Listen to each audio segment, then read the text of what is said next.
producer of radio's outstanding theater of thrills, the master of mystery and adventure, William N. Robeson.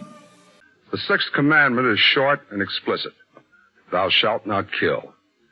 Yet there are exceptions to the rule, regrettably beyond number. A man who kills is a murderer or a hero, depending upon the circumstances. And circumstances alter cases, such as the circumstances of a people's struggle for freedom. We offer you a neat point of morality to ponder as we present Escape to Death, starring Mr. Francis Lederer. And now, Mr. Francis Lederer in Escape to Death, a tale well calculated to keep you in suspense.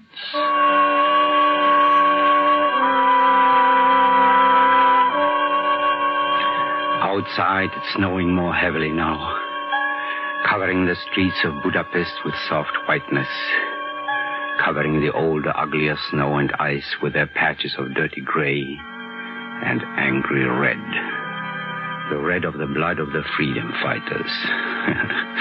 The fools. A little more brandy, Dr. Göllner? Thank you. And tell me, Doctor, how do you find it treating Russian soldiers? About the same. You know, the dying scream, the sick ones curse. The ones who are not so bad make eyes at my nurse. The man is the same regardless of the uniform.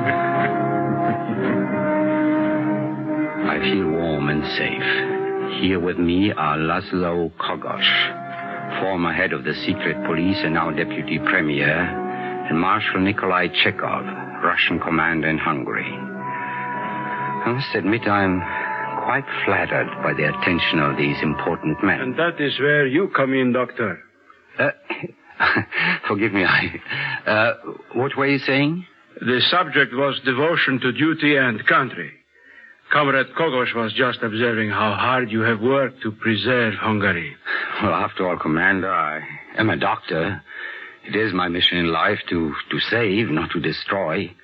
Well, I look at it this way. In medicine, there are quite often times when a cancerous growth must be excised to save a life. At the moment Hungary is overrun with a capitalistic malignancy these idiots have chosen to call freedom. Freedom. Freedom from what? Themselves or those who have always defended them? Kogosh, you were right. Dr. Göllner is the only man for the job. Job? What sort of a job? Well, not that I would question any assignment. Doctor, you have been selected for an extremely dangerous mission. You are going to escape to the west. Escape? You must be joking. Hardly a joke, Doctor. But why should I escape? I'm a supporter of the new regime. I am a member of the party. My wife and my children are here. My career is here. My very life is here in Budapest. Exactly. Nevertheless, you will escape to the west. And if your mission is successful, return to us. But I don't understand. Look carefully at the snapshot, Doctor. Do you recognize this woman? Of course. This is Korina Zanova. I delivered her child a number of years ago. Wasn't she minister of something or other in Imre Nagy's cabinet? Indeed she was. Also, she has escaped us. But we know where she is. A refugee camp just outside Neustadt in Austria, about 25 kilometers from the border. And you want me to go after her? Correct. You were her doctor. She has a broken shoulder by the bullet of an idiot who could not shoot straight. What is more natural than for you to help her? But how can I? You will carry a special hypodermic needle that has been dipped in a powerful poison. Is there anything finer than an injection to soothe the nerves? Why, this is monstrous. Karina Zanova must not live to tell her story to the United Nations people. She's the only one who knows the truth about what has happened in Hungary. What she has to say is exactly what the West wants to hear. That will not do. But I'm a doctor. I'm not a secret agent. You are a secret agent now, Doctor. But there must be others better qualified. None more so than you. But what you suggest is murder. The elimination of an enemy of the state is an act of the highest heroism. Ideological nonsense. I can't do it. I'm a healer. I'm not a destroyer. You spoke a moment ago of your children, your wife. Yes, but what do they have to do with Say nothing of your career and your life. All of these can be brought to an abrupt and untimely end. Why, you wouldn't. You know better than that. Of course we would. Very well. What must I do? That's better. And now for the details. We have prepared a special pair of shoes. The right heel contains an MVD identification tag to show in case you are taken by my man. The left, the poison needles for the hypodermic. You will also have the Hungarian army password for the next 3 days. This should protect you in the event of an arrest. Well, how will I get across the border? A train leaves Budapest for Győr and Sopron at daybreak tomorrow. You will be on the train. Now look at this photograph. Study it well. This is Lajos Molnár. You must find him the moment you board the train. He's one of the freedom fighters' most daring border runners. 20 miles west of the city, the train will be stopped and searched by Russian soldiers. You must persuade Molnár to hide with you. Take him to the third coach from the engine, a car reserved for children. Once there, you will probably be safe. Is that clear? I suppose, Commander, but what is the reason for this little game? Simply this. Molnár has been over the border a dozen times that we know of. You will use him to get across safely. I see. Is that all? No. There is one more thing. You will earn the party's undying gratitude if you make this, Herr Molnár's last trip across the border. Well, then you demand 2 murders.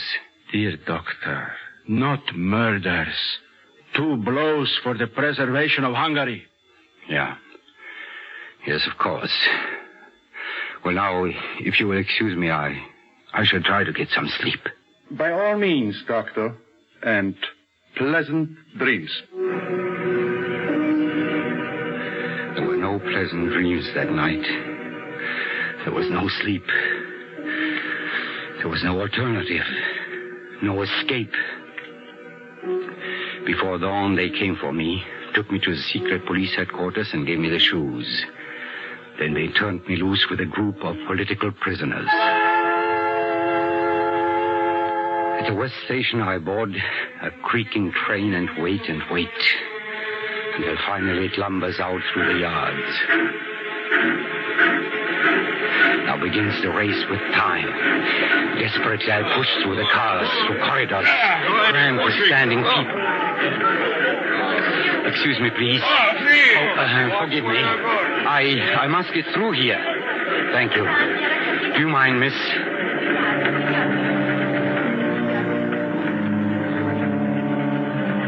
Where is this fool?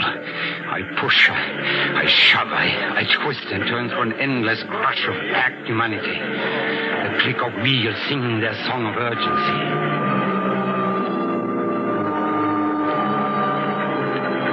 We are slowing down. We are stopping. My 20 miles are gone. The Russian guard will come aboard in a minute. And then, at last, I see the man I must contact. Lajos Molnár. No wonder I had not found him. He was headed the same direction as I, moving forward. Molnár. We're going the right way, but hurry. You said something? Don't stop now. Move. The Russians will board at the rear. It is their custom. We must reach the coach for the children. Push. I will say one thing for this thick-chested, hard-eyed man. He wastes no time with foolish questions. With him leading, we soon reached the vestibule of the children's coach. Now, what is your plan? Sure of this. If there is trouble, I will shoot. You first. You are armed? Of course. Now listen to me. They are looking for one man, Lajos Molnár. Are you trying to die? Come, we have one chance. Inside. See, down the while there, behind the knot of youngsters. Hurry. What are you doing? You can't stay here. How old are you, son? 8. Do you understand about the Russian soldiers and those who fight them? They killed my father. I hate them all. Good. We will hide you, son. Now you will sit on my chest. Easy. And this lad, sit across this pan. Good. What will we do if they spot us? Shoot high, at their necks or above. That will keep the fire over the children's head. Then we must leave the coach and fight from the vestibule. Son. Yes, sir? If they see us, you boys dive at their feet and stay down. Is that clear? I will not stand for heroics. Yes, sir.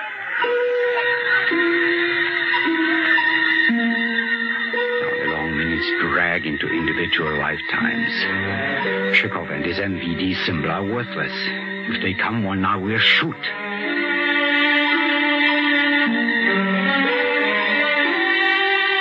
The pressing weight grows heavy on my chest as the time drags by. Now the children suddenly grow quiet. We know they are here. You there! Have you seen a big man with black hair and a brown suit? We know he came this way. There may have been another with him. Speak up! I know where they are. They are hiding. All right, speak. Where? They have gone through to the engine, 2 of them. We saw them when they passed. Good. You hear that, comrade? Let's go.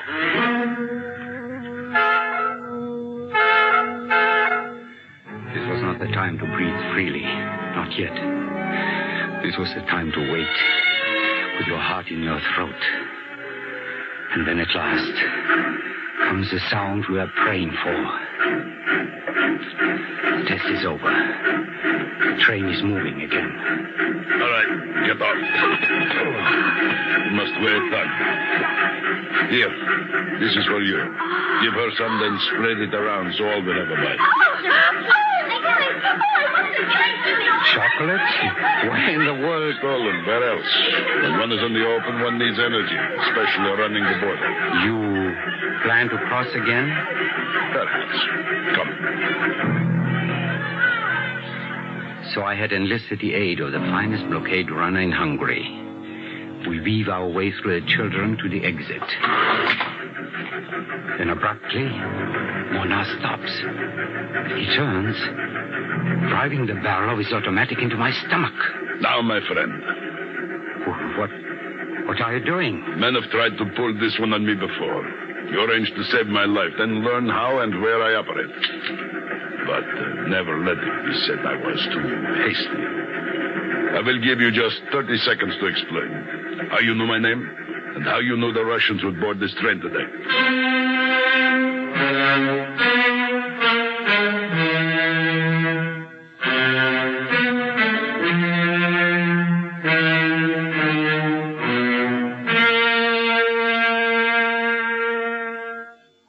In a moment, we continue with Suspense. This is Johnny Baker with Communism on the Spot. One of the great things about our democracy is that anyone can disagree with what's being done by the government in Washington. Not only that, but the government itself will protect the individual's right to have his say. If enough people see eye to eye, they can vote the leaders out of office. This is not possible under the Soviets' one-party system, where only one approved slate of candidates is offered the voter. The people, therefore, have no way of publicly expressing their disapproval of governmental policies or the conduct of high officials. The only way Soviet politicians are put out of office is through the purge, their removal by blacklisting, transfer, or physical liquidation. And now, we continue with Escape to Death, starring Mr. Francis Lederer. A tale well calculated to keep you in suspense.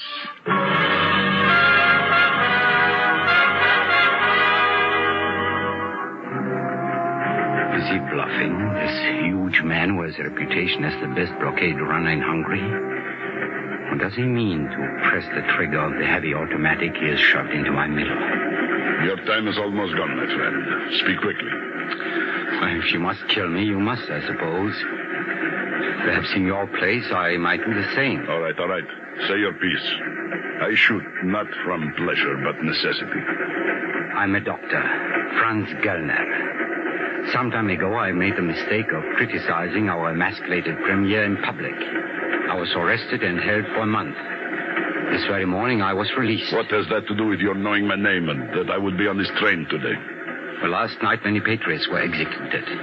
I was marched out with a Russian firing squad, but, well, for some reason, they did not shoot me. On the way back, two of the men were joking about how pleasant it would be when they could do that to Lajos Molnar. The other replied he would like to see your face when the westbound morning train was stopped. I see. Now the next question. How did you know what I looked like? Well, Doctor. Well, to be frank, I do not function well with the gun pressing against my lower abdomen. Thank you. Well, as for the question, it is impossible to answer to your satisfaction. I had only a vague idea of your appearance. When I saw someone about right, I spoke to him. Well, you were the only one who did not give me a blank stare. To be truthful, I'm still not sure. Are you the much-hated Molnar? A bit of chocolate, Doctor.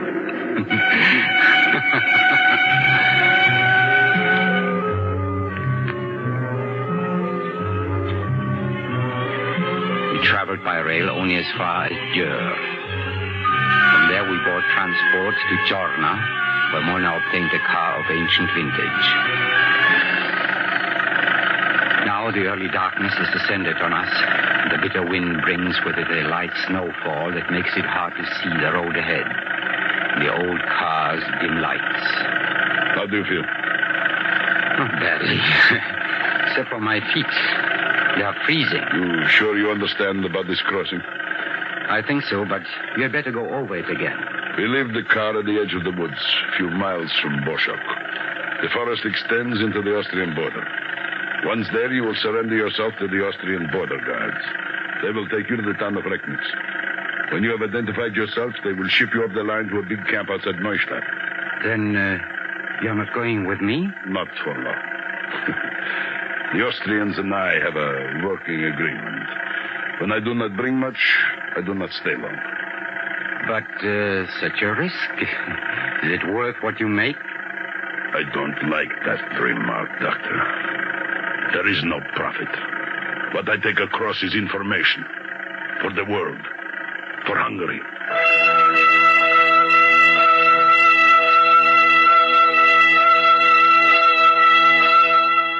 Time goes swiftly now. Eyes burn from straining to see Russian vehicles. Twice we turn off across country, driving without lights, to avoid oncoming Soviet trucks. Then we reach the wooded sector. We check our guns, leave the car, and begin the long, nerve-wracking walk to the border. Halt. Keep down. Hear that? Russians? Oh, more tourists. Why can't they learn to be quiet? There they go. Look at that woman run.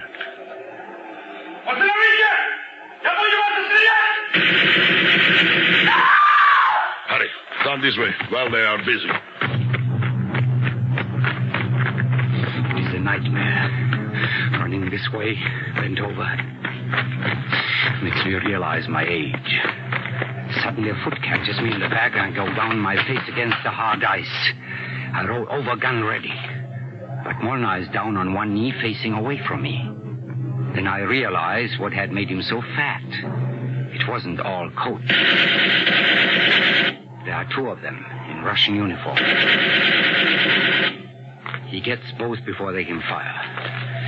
And we're up again, running.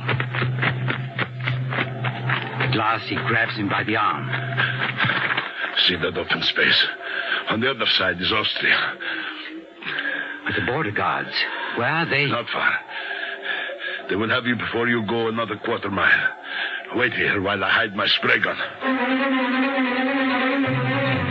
Instead of waiting where he said, I creep up behind him. When he kneels beside a fallen tree to hide the Sten gun, I do it. It is easy. Too easy. This first murder. I'm running in zigzag pattern across the open snow into Austria. I don't get far before two men in foreign uniforms step out from behind the trees. Halt! Sprechen Sie Deutsch? Ja, natürlich. Gut, kommen Sie mit. The guards lead me over a trampled path in the snow to a long, low shack, full of tourists. One or two of them are near hysteria, and all of their faces show the reaction of overexposure. Some sit shivering alone. Most huddle before the curved iron stove and try to dry their sopping feet. There are two men, however, who sit to one side and watch the arrivals. After a moment, one of them gets up and comes over to me. I recognize him for what he is, and I become acutely conscious of the MVD symbol in my right heel. Your name, sir? Dr. Franz Göllner, recently of Pest. The doctor, huh? You'll be a welcome addition. Are you asking political asylum? Yes, I'm asking political asylum. All right, doctor, we'll try to rush you through. I'll go and see if I can't scare up a medicine kit for you. There are a number of cases that need help. Excellent. I will be only too glad to help. Just a moment, doctor. Your right shoe. I look down and my heart stops. The trick heel, the one with the Russian secret police identification in it, has come loose. Now, it is slid halfway off the heavy walking boot, its thickness protruding beyond the back of the shoe on its grooved track. A man could break his neck with a heel like that. Here, let me get my gun. I'll tap it back in place. There, all fixed. Isn't that better? Yes, much better.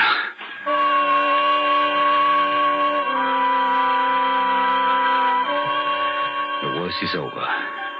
All that remains is to be patient until I can be moved up the highway to Neustadt. They find a medical kit for me, and I become the angel of mercy again. Repairing, mending, curing. But thinking only of my plans for Korina Zanova. Finally, the day arrives. All right. This is the relocation center at Neustadt. All families remain together. A single woman on the left, please. Excuse me, are you the Hungarian doctor they said would be with this group? Correct, Dr. Franz Göllner. At your service. You can't know how glad we are to see you. Come with me, please. Thank you. You may not realize this, doctor, but you have a number of friends here. People you have treated at some time or other. Yours must have been a very large practice. Oh, fair size, I suppose. Of course, obstetrics was my specialty, you understand. I imagine I do know quite a number of the women here. It's you, doctor. Incidentally, I don't suppose you've happened across a woman named Korina Zanova, have you? Both she and her child, let's see, oh yes, Aya was her name. They were patients of mine. Are they here? Oh, now, isn't that a shame? I think they have just gone. The Americans are flying them to New York either today or tomorrow. But I will be glad to check for you. Meanwhile, please make yourself at home here in my quarters.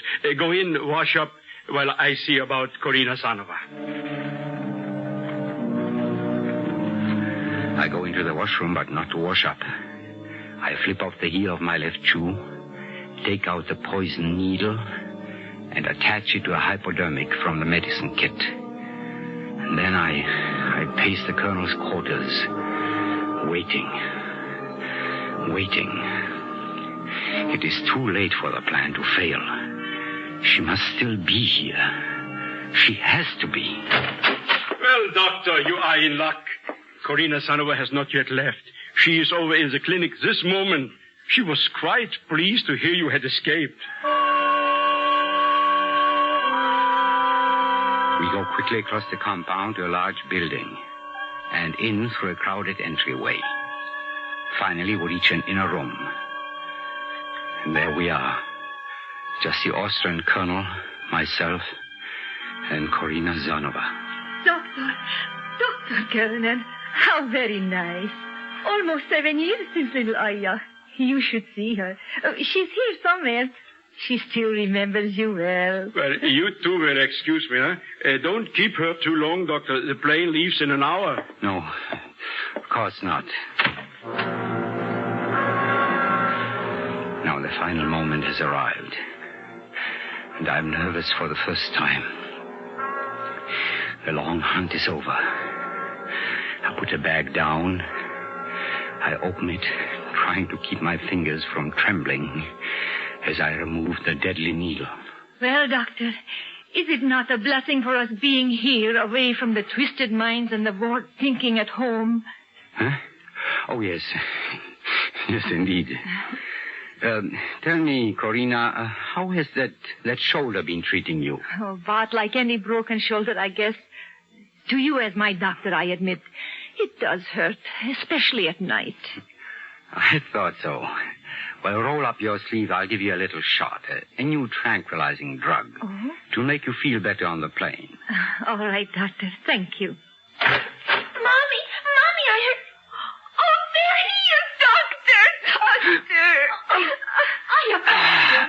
Do you not know never to touch anyone when they have a needle in their hand? Now you have made the doctor stab himself. Oh, I'm sorry, Mommy. Will it hurt? Mommy, he looks so funny. What is it, Doctor? What's the matter?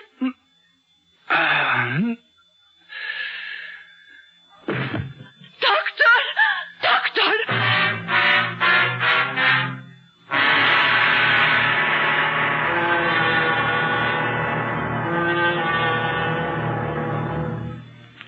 Suspense,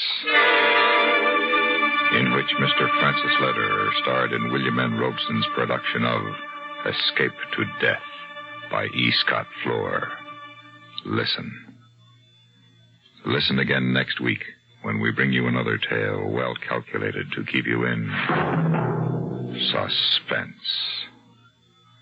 Supporting Mr. Lederer in Escape to Death were Norma Jean Nilsson, Margie List, Charles Radilek, Jack Crucian, Dick Beals, Fritz Feld, Paul Dubov, and Ted DeCorsia.